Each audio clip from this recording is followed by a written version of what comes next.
Assalamualaikum warahmatullahi wabarakatuh. Anak-anakku kelas 12 MIPA maupun IPS. Selamat pagi, selamat berjumpa dalam pembelajaran bahasa Indonesia. Tentunya kalian pada pagi hari ini sudah siap untuk mengikuti pelajaran PJJ atau pembelajaran jarak jauh. Nah, anak-anakku, sebelum pembelajaran kita mulai, silahkan kalian berdoa terlebih dahulu agar pembelajaran pada pagi hari ini bisa berjalan dengan lancar dan bisa bermanfaat bagi kalian semua. Silahkan kalian berdoa terlebih dahulu.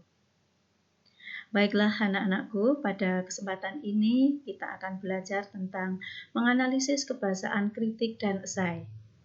Nah, pada pembelajaran kemarin kita telah belajar tentang sistematika kebahasaan kritik dan esai.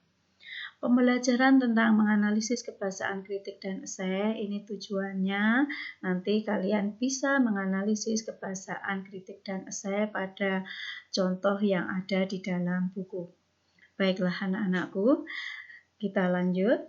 Sebagian teks eksposisi ini teks kritik, sebagaimana teks eksposisi, teks kritik dan esai itu juga memiliki kaidah kebahasaan yang hampir sama dengan teks eksposisi.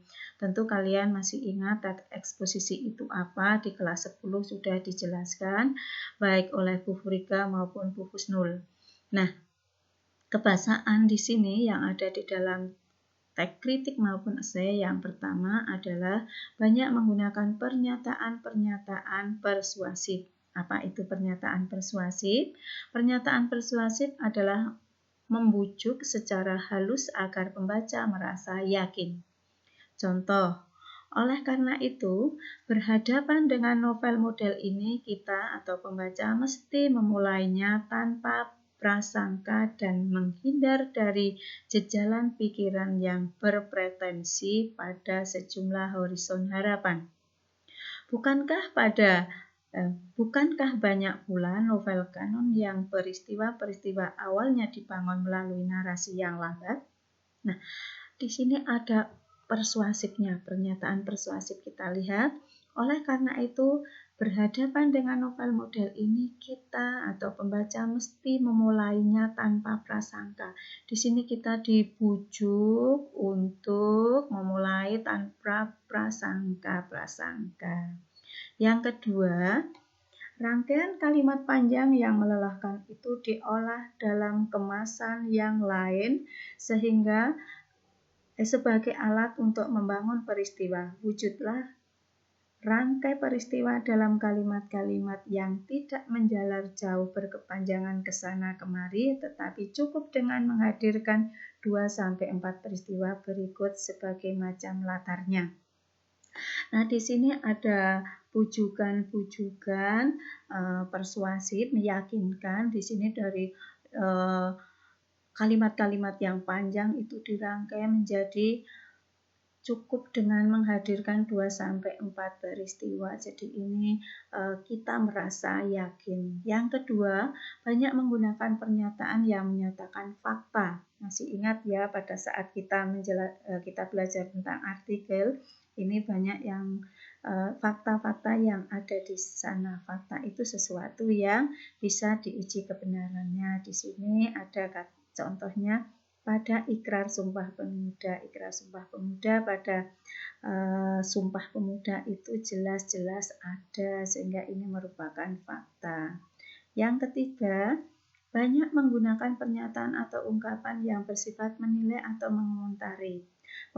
Kita lihat pemanfaatan atau lebih tepat eksplorasi setiap kata dan kalimat nampak begitu cermat dalam usahanya merangkai setiap peristiwa. Eka seperti hendak menunjukkan dirinya sebagai eksperimentalis yang sukses, bukan lantaran faktor kebetulan. Di sini ada menilai atau mengomentari apa yang ada di esai ataupun kritik itu.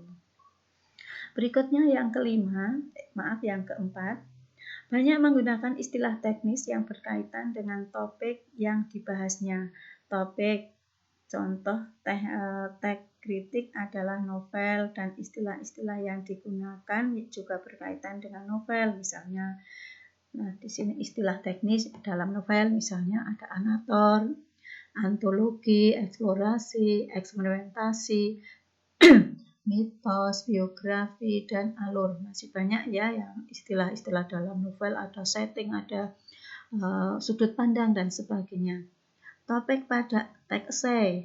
Nah, di sini adalah film, terutama film Batman. Kemarin kalian sudah membaca ya, essay tentang Batman. Istilah-istilah filmnya yang digunakan ada originalitas, trilog Nolan, planetary, remote control, dan sebagainya. Ini istilah-istilah yang ada di essay tersebut. Jadi ini ada istilah teknis yang berkaitan dengan topik yang dibahasnya. Kemudian yang kelima, banyak menggunakan kata kerja mental. Pada pertemuan yang pada kita saat membahas tentang teks cerita sejarah, kita bertemu dengan kata kerja mental. Di sini kata kerja mental ada yang di sini ada contohnya adalah memendam, mengandalkan, mengidentifikasi, mengingatkan, menegaskan, dan menentukan. Di sini pada contoh-contoh kalimatnya ada yang berupa kutipan yang ada di kritik maupun esai. Di sini sebagai contoh, sebuah novel juga masih memendam semangat eksperimentasi. Dengan hanya mengandalkan sebuah alinea dan 21 kalimat, Eka bercerita tentang sebuah tragedi pembantaian yang terjadi di negeri antah berantah.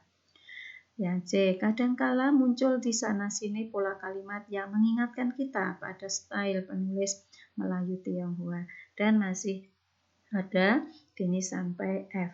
Nah, berikutnya, selain mengikuti kaidah kebahasaan, teks eksposisi secara umum, teks essay memiliki karakter khas yaitu gaya bahasa yang berupa pilihan kata, struktur kalimat, gaya apa? Gaya penulisannya. Di sini nanti gaya penulisan pilihan kata ini akan menunjukkan siapa yang membuat esai. Sehingga esai yang ditulis oleh Gunawan Muhammad pasti akan berbeda dengan esai yang ditulis oleh yang lain. Misalnya A.S. Laksmana, ada Bakti Suwanto, ada Umar Khayyam. Jadi di sini bahkan bagi penikmat esai dengan membaca satu paragraf itu sudah tahu siapa yang membuat esai tersebut atau kritik tersebut. Demikian tentang kebahasaan, kritik, dan esai yang dapat Ibu sampaikan. Semoga kalian paham dan bisa bermanfaat untuk kalian. Terima kasih. Assalamualaikum warahmatullahi wabarakatuh.